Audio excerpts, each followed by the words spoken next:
Hello, my name is Megan Dion. I am the Public Art and Artist Program Specialist with the Nebraska Arts Council, and welcome to the Fred Simon Gallery, which is located in the Nebraska Arts Council offices in the Old Market in Omaha, Nebraska. The Nebraska Arts Council is a state agency that offers programs, grants, and opportunities that foster creativity across the state.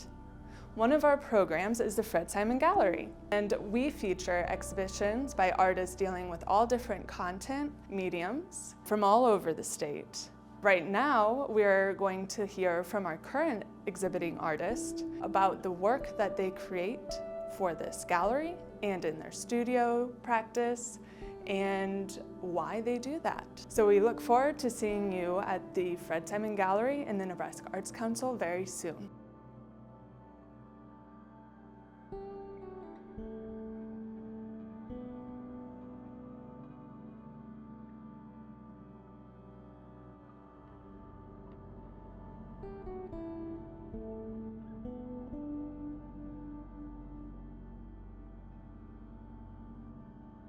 Hi, my name is Travis Apel, and I'm an Omaha artist. I've been working here. I moved in Nebraska from north central Missouri in 2001, so it's going on 25 years. And my work focuses on nature, and it's grown into the human impact through industrial means. And my work started out with casting bronze and aluminum and metal, but over the years it's sort of gone into fabricating steel, and also found objects, local source materials like concrete, tires, auto glass, things like that. And so a lot of that work is featured in my work here currently on this exhibition titled Remaining Strata. And the work is basically talking about the strata being everything that comes from the earth, comes from the ground, and basically the remaining bits of the materials that I use. That's been kind of a frustrating part of my practice that I've collected so much. I would say it's remnants, they're just debris. And over the years, I've discovered that they're just getting piled up, and I sort of sort them out, and they basically were speaking to me about how they can come together into a new form. And so that's what this exhibition is about.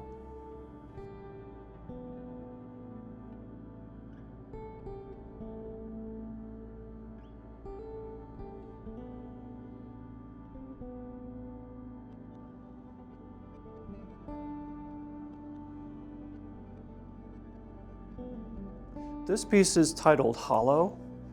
Like a lot of different artworks that artists make, each one is kind of a self-portrait, but this one is more of a self-portrait than it appears to be.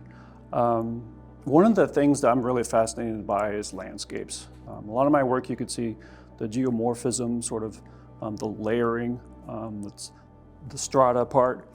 I wanted to make it where the bottom piece it represents an aquifer below the visible landscape that you can see. Like typically this is what you would see in the southwestern part of the United States, one of my favorite places to visit.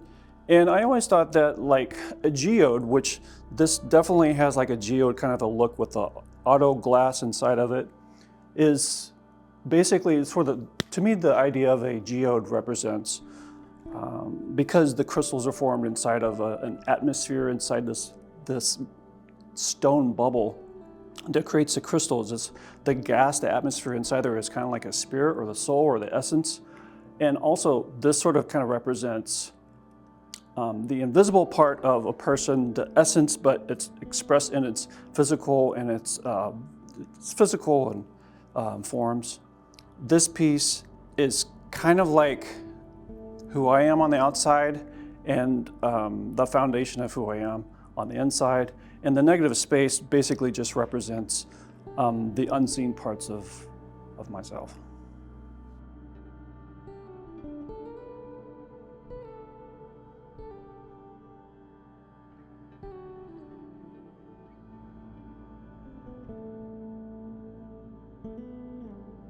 This piece is titled Frank, kind of as in Frankenstein, because it's made of so many different pieces of stuff that I've had in the studio.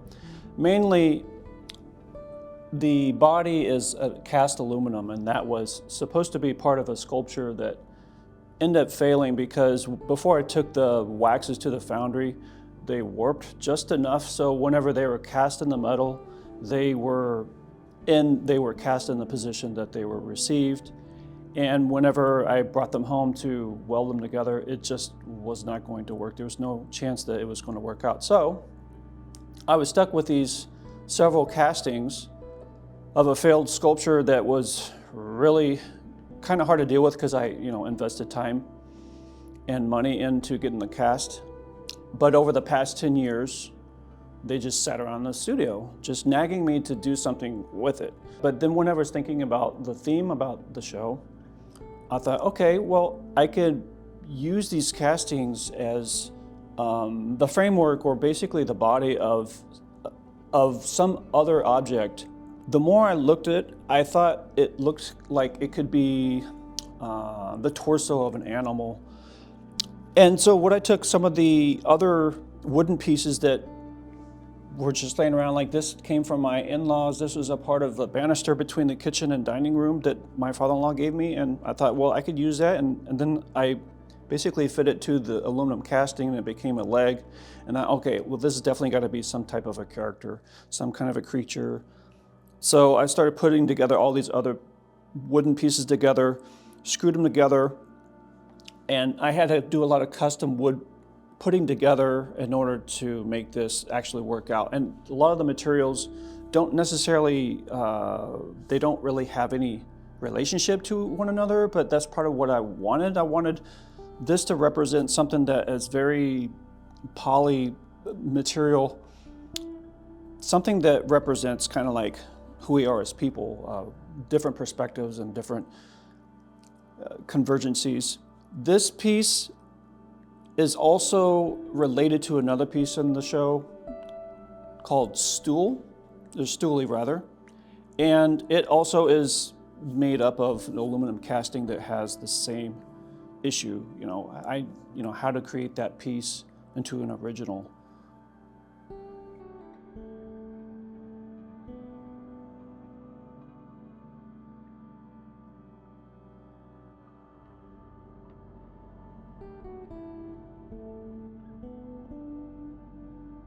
This piece is titled Reincarnate, and another thing I wanted to feature in the show were contrasts.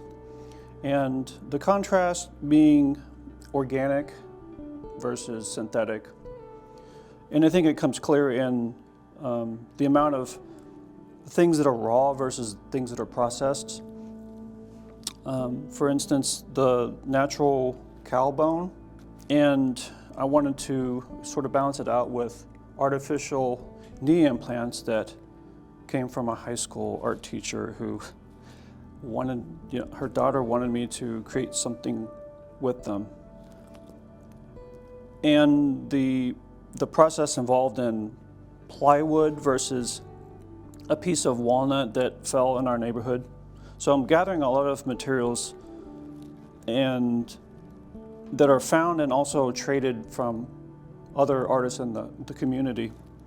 This piece basically tells me a lot of what can be possible after a loss of someone. The departed basically will carry on through a different life form. And aesthetically, I wanted the raw root tree, the front of this is kind of like just a little branch, but I wanted to sort of balance it out with some of these little spikes that are heavily processed and tie it in with a little bit of aluminum. People ask me if these are movable, this one in particular, if it's movable. It's not movable, but I like the viewer to think that it's possible that it can move. This piece was also inspired by the Alebrije, the idea that it's a dream and it becomes in the mind's eye that it can travel beyond just sort of an imagination.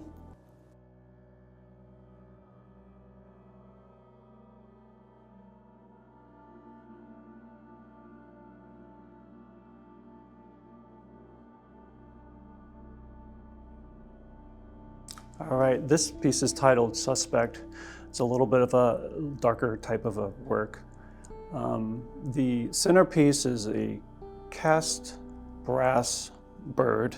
The idea of a bird being free, it represents, freedom to me. And I wanted to convey the idea that an individual being sort of confined with this aggressive outer shell that is imposed from more powerful forces than our own. And the pieces mostly, other than the brass casting, it's just nails and plaster and lots of pieces of wood and plywood that I had littered in my studio. This is definitely one of the more popular pieces, and it's also my favorite. So the main reason why is a commentary on the state of how I feel that our First Amendment rights, free speech, are being sort of squashed and under really aggressive tendencies. So this is the piece that I made in response to that.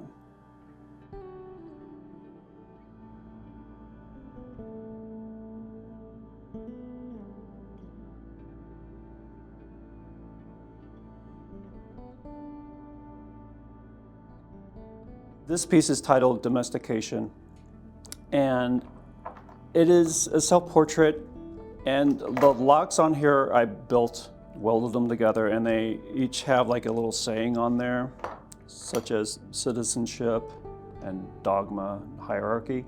The piece of limestone that makes up the shoulder was a piece of repurposed material. Actually, I was told that it came from the old World Herald building, so this is local Omaha remnant from an old building. And the wooden base was a tree that was in our front yard that we had to take out because it was uprooting some of our infrastructure and our sidewalks. So we took that tree down, and I like to use as much of the tree as I can. So this was one of the pieces of oak for that. And the light bulb has a cord. I had to open this up so no one would try to plug this in. So this piece was made in 2012 for an exhibition downtown on the idea of nudity, actually. And I interpreted nudity as being naked psychologically. So I wanted to create this work based on the idea of like this dark exposure, which are contrasting terms, but on the idea that the light is out. It's out for season, but there's some symbolism in there that I think reflects how I felt at the time in 2012. I think that was actually a time whenever I was in transition, going from some of the fabricated elements from the old castings. And so this has got a lot of processes involved in it. So some of that rawness doesn't necessarily come through except for the materials. They're not super refined other than the carving of the stone and the welding of these locks. The work that I'm doing now has a little bit of combination of the heavily processed and just letting the materials be as they are.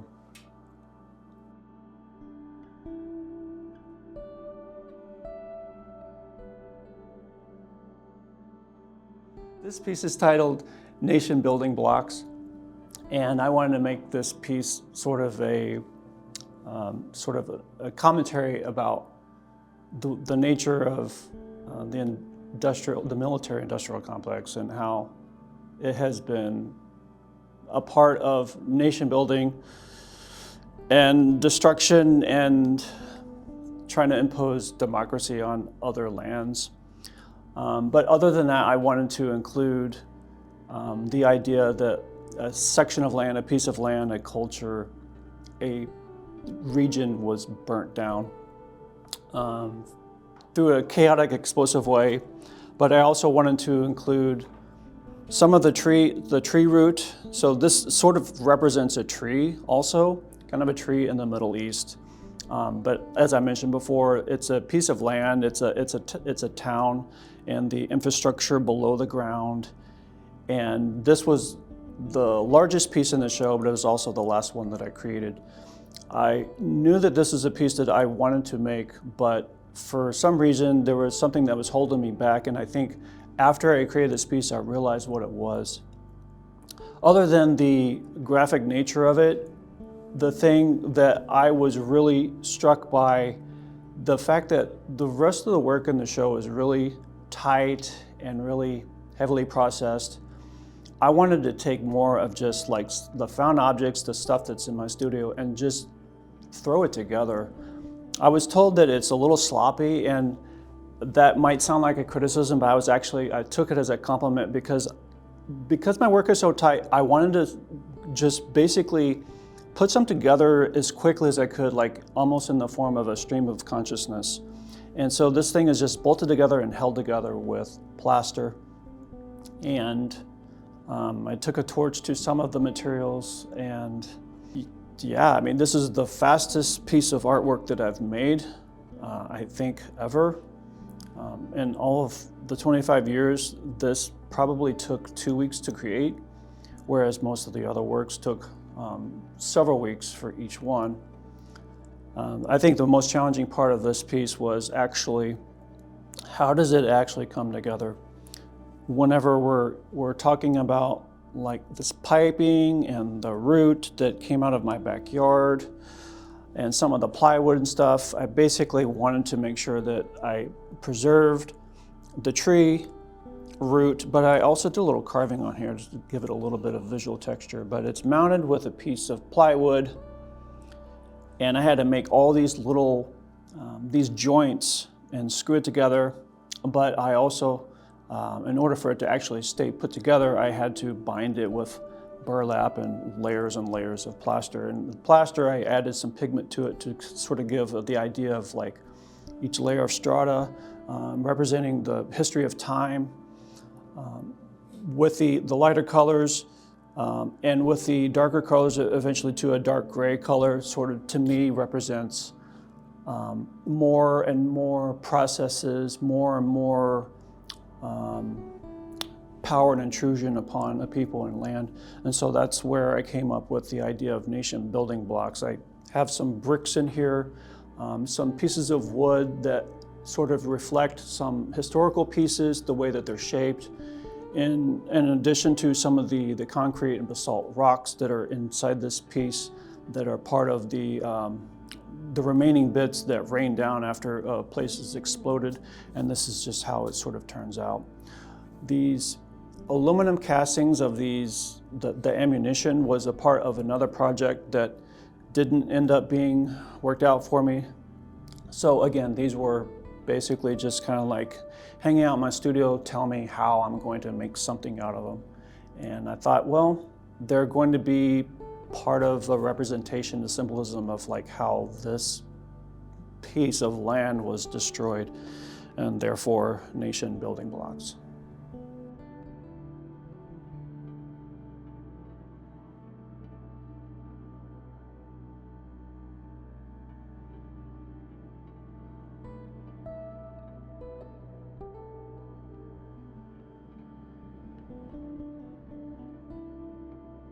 So I just want to thank the Nebraska Arts Council for this opportunity to share my work, Remaining Strata, here in the Fred Simon Gallery. My name is Travis Apel. You can see my work on travisapel.com, and I'm on Instagram. It's TravisApel. Thank you.